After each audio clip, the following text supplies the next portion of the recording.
সবচেয়ে বড় ফাদার। তো উনি এসে কি করলেন, উনি এসে কি করলেন, গ্রামীণ ব্যাংক এবং ওনার সাথে এনজিও, যে কারণে এটাকে বলা হয় এনজিও গ্রাম, তাদেরকে ক্ষমতায় আপনি উৎসাহ দেন। সে তো উৎসাহের ফলে সে ভালো কাজ করবে, কিন্তু আপনি এমন উৎসাহ দিচ্ছেন যে একমাত্র রাষ্ট্রনায়ক হয়ে আপনি এই দেশের মব জাস্টিসের আপনার জন্য, এই কথা বলেই বলছি যে তিনজনকে আপনি একত্রিত করছেন। সেই বিবেকের তাড়নায় কথা বলছি কেন, দেশটা আমার, দেশটা আপনার, দেশটা সকলের। এই যে অসহায় লোকগুলো, এই যে সাধারণ লোকগুলো, তাদের জন্য প্রথম প্রশ্ন হচ্ছে সিন্ডিকেট। যদি বাংলাদেশে কোনো ব্যক্তি সিন্ডিকেটের বিরুদ্ধে সোচ্চার হওয়ার পর আহত হয়ে থাকে, আর একজন আহত হওয়ার মানে সম্মুখীন হয়ে থাকে, সেটা হচ্ছে আমি ব্যারিস্টার এম আশরাফুল ইসলাম এবং সৈয়দ মামুন মাহবুব।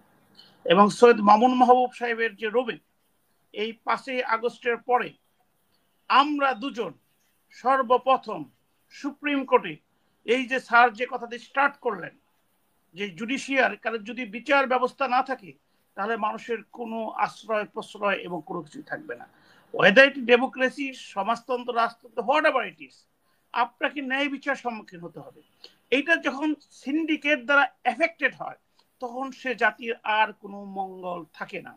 সেই সিন্ডিকেটের আমার কপালের মার, সৈয়দ মামুন মাহবুব সাহেবের পাশে বসা ছিলাম। সেই সিন্ডিকেটরা এসে 1:15 সময় ওপেন কোর্ট চলতেছিল, শত শত না হাজার হাজার লোক, এবং ওই সময় আমরা 1টা থেকে 2টে আমরা আমাদের কোর্ট রুমে বসে আমরা খাবার দাবার করে আবার দুপুরে কোর্টে যাই। প্রকাশ্য সেই সিন্ডিকেট এসে আমাকে মেরে ফেলার জন্য আঘাত করা হয়েছে। দুর্ভাগ্যজনক হলো সত্য, যদিও তাদের সাময়িক শাস্তি দেওয়া হয়েছিল, তারা আইন অঙ্গনে attorney general for Bangladesh, assistant attorney general হয়েছেন বাংলাদেশের। এবং স্যার যাদেরকে বললেন যে কিছু কিছু আইনজীবীরা গেলে মনে হয় যে কেউ কেউ দাঁড়িয়ে তাদেরকে রিলিফ দিয়ে দিবে, সেই রকম সেই সিন্ডিকেট এখনো বলবৎ। দ্বিতীয় প্রশ্ন হচ্ছে, যেটা আমি একটু ভেরি স্পেসিফিক কোশ্চেনের মধ্যে যাচ্ছি, স্বপ্নবাজ। স্যারের সাথেও একদিন কথা হয়েছে, স্যার আমাকে বলছে যে বিপ্লবীর সাথে কথা বলবো না, তর্ক করবো না। এই যে লোকটি আজকে ক্ষমতায় আসছে, এর চেয়ে বড় সিন্ডিকেট বাংলাদেশে কে আছে বলেন? বাংলাদেশের মানুষ ওনাকে ভালোবেসেছিলেন, বিশ্বাস করেছিলেন। আমি সৈয়দ মামুন মাহবুব সাহেবের ছোট ভাই, অনেক সময় আমাদের মধ্যে ডিসকাস হয়, ওই ডিসকাশন থেকে বলতে চাই যে বঙ্গবন্ধু শেখ মুজিব 10ই জানুয়ারি যখন বাংলাদেশের স্বদেশ প্রত্যাবর্তন করেন, মানুষের যে এক্সপেকটেশন ছিল, এই ডক্টর ইউনূস সাহেবের প্রতি মানুষের সেই এক্সপেকটেশন ছিল। কিন্তু যেহেতু উনি নিজে একটা সিন্ডিকেটের সবচেয়ে বড় ফাদার, তো উনি এসে কি করলেন, উনি এসে কি করলেন, গ্রামীণ ব্যাংক এবং ওনার সাথে এনজিও, যে কারণে এটাকে বলা হয় এনজিও গ্রাম, তাদেরকে ক্ষমতায় বসালেন। আজকে আমরা 3জন লয়ার আপনার পাশে বসা আছি। শুধু বাংলাদেশের ক্ষেত্রে না, সারা পৃথিবী যদি আপনি দেখেন, লয়াররা নেতৃত্ব দেয়। আমরা আমাদের নেতৃত্ব চাচ্ছি না, কারণ যেহেতু আমাদের প্রতিনিয়ত মানুষকে নিয়ে কাজ করে। সৈয়দ মামুন মাহবুবের পিছের দিকে তাকিয়ে দেখেন বই, উনি কিন্তু নিচের দিকে কিন্তু আগামীকালকে কি মামলা করবেন, কোর্টকে কি বলবেন, আইনের কি ব্যাখ্যা দিবেন সেটা পড়ছেন। আমাদের সরাসরি একই কাজ করছেন। এই যে আইন মানুষের সমস্যার মধ্যে আমাদের অটোমেটিক রেসপন্সিবিলিটি ডেভেলপ হয় সারা পৃথিবীতেই। ব্যারাক ওবামা থেকে আরম্ভ করে যাকেই বলবেন তারা এই আইন অঙ্গনের সাথে জড়িত। এই বাংলাদেশে একমাত্র এই মুহূর্তে যারা সবার আগে আমি 5ই আগস্টে প্রতিবাদ করেছিলাম, আসিফ নজরুল সাহেবের কথা, ওনাকে ল উপদেষ্টা বানিয়েছেন। আপনি আর কি এক্সপেক্ট করবেন? কারণ ultimately they are the syndicate. আজকে সিন্ডিকেটের ফলে যে ভদ্র মহিলা স্বাস্থ্যের দুর্নীতি জানে না, হেলথের এইড জানে না, শুধু সিন্ডিকেট গ্রামীণ ব্যাংকের কর্মকর্তা হিসেবে ওনাকে বসিয়েছেন। ভেরি গুড, যদি বসাতেন। গ্রামীণ ব্যাংক আজকে ডক্টর ইউনূস সাহেব নোবেল পেয়েছেন, কেন পেয়েছেন? যে ওই অসহায় মা বোনগুলোকে উনি কর্মক্ষম সৃষ্টি করেছেন। কর্মক্ষম সৃষ্টি করেছে সত্যি উনার স্বার্থের কারণে। কারণ আমরা যখন গরু পালি, আমাদের গাই বাছুর যখন দুধ দেয়, আমরা খুব যত্ন করি, কারণ ওরা দুধ খাবো, মাংস খাবো। উনি ওই থিওরিতে এই আমার মা বোনদেরকে ব্যবহার করে কারো ভাগ্য নয়, আমি চ্যালেঞ্জ করে বলতে পারি 44 ইয়ার্স ওনার গ্রামীণ ব্যাংক ছোটবেলা থেকে দেখছি, একজন লোক সচ্ছল হয়েছে কেউ দেখাতে পারবে না। একটা শিক্ষা ক্ষেত্র তাদেরকে শিক্ষার জন্য কোনো সহযোগিতা করছে দেখাতে পারবেন না, চিকিৎসার জন্য কোনো সহযোগিতা করছে দেখাতে পারবেন না। কেন তাহলে ওনাদেরকে স্বাস্থ্যমন্ত্রী বানানো হলো?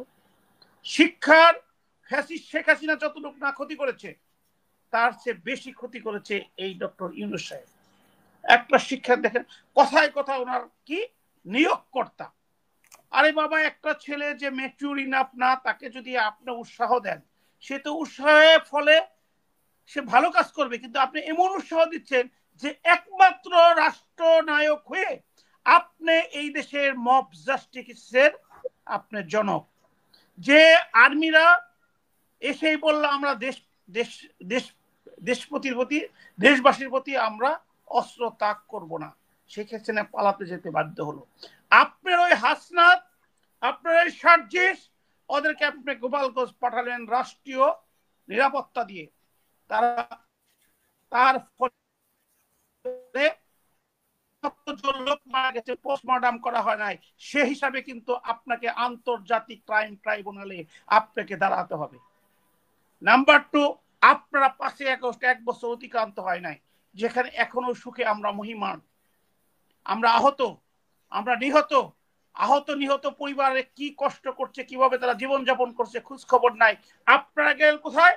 কক্সবাজারে, যেখানে একটা নবদম্পতি হানিমুন করতে যায়, যেখানে দেশের সচ্ছল লোকেরা যে ওইখানে ওই রয়্যাল কি হোটেলের নাম আমি বলতে পারবো না, আমাদের সৈয়দ মামুন সাহেব এবং সরোয়ার সাহেব বলতে পারবেন, সেই সব হোটেলে গেলেন। তারা তো 2 দিন আগে ওটা ঢাকা ইউনিভার্সিটি ক্যাম্পাসে ওই পাত্তা ডাল খেতে হতো, অনেকে টিউশনি করতে হতো, এয়ারপোর্ট থেকে যেয়ে তারা ওই 5 স্টার হোটেলে থাকলেন।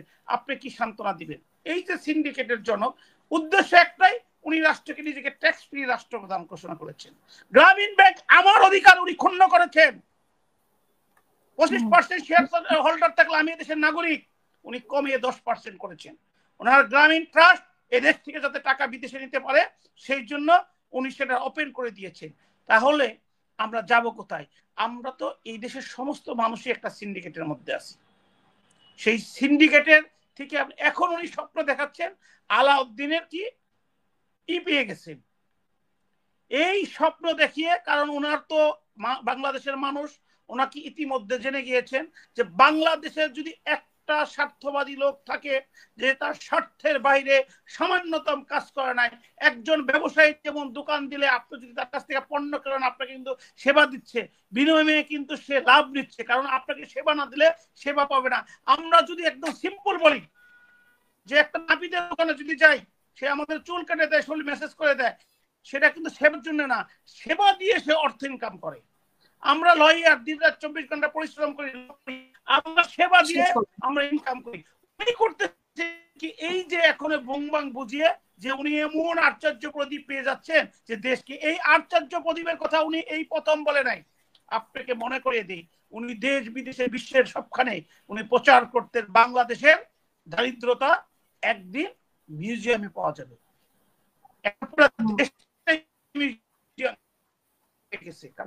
দেশটা আজকে দারিদ্র সীমার নিচে কতক্ষণ অবস্থান করছে।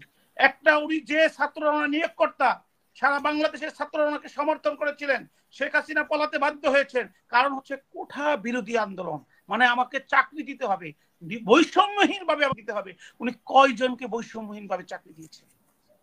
এই কোশ্চেন গুলো আপনাকে রাখতে চাই।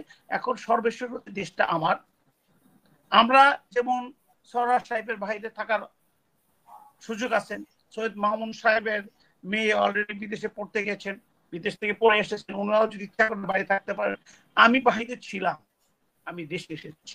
এই যে আমাদের 3 জন স্যার, সরোয়ার স্যার প্রথমে বলেছেন যে আমরা প্রতিবাদী, আমরা কখনো টাকা কাছে বিক্রি হয় না, ভয় কখনো আমাদেরকে ভয় দেখিয়ে কে কিছু আদায় করতে পারে না।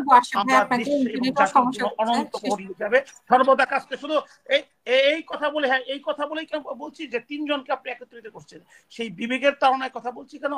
দেশটা আমার, দেশটা আপনার, দেশটা সকলের।